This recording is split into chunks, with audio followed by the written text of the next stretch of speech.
Hey, this is Greg at Big Hammer Wines. One of the most common questions I get is, how do you choose a wine in a restaurant? Lots of people go to restaurants, they look at a large list, and they're like, I don't know what's good. I haven't tasted any of these wines. Here's my suggestions. First of all, identify what you want to spend. You're almost always better off buying a bottle of wine if you've got more than 2 people, or even 2 people who want to share a bottle of wine over a dinner. Many restaurants tend to make their money back on glass one of a bottle.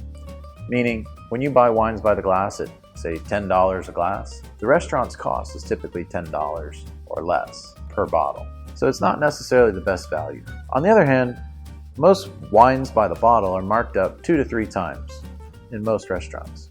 And you can find good value, particularly if you engage the sommelier or person responsible for buying the wine at the restaurant. I like asking the question, what do you love? What do you think is good value on the wine list?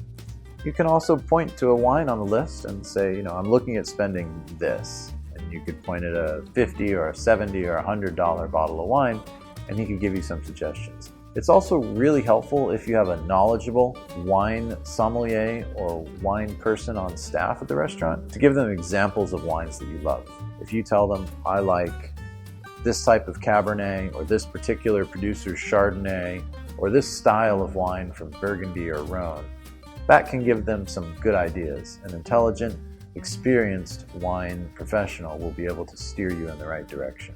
Some other hacks and tips I love about drinking wine in restaurants. I often go to Merlot and Syrah. These are 2 varietals that have had less commercial success and are not as widely chosen or in demand as, say, Cabernet and Chardonnay, which are the most popular wines in restaurants. Napa Merlot, for instance, and Napa Merlot blends, I think are fantastic value wines that you can look out for, because Cabernets tend to be priced much higher, particularly name brands that you will have seen in many different restaurants.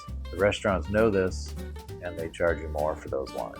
If you look for Syrah in particular, look to the Rhone, look to Spain, look to Syrah from different appellations in California, whether that's Napa or Paso Robles or Santa Barbara, even Sonoma. These are wines that often over-deliver in value and high quality at a great price.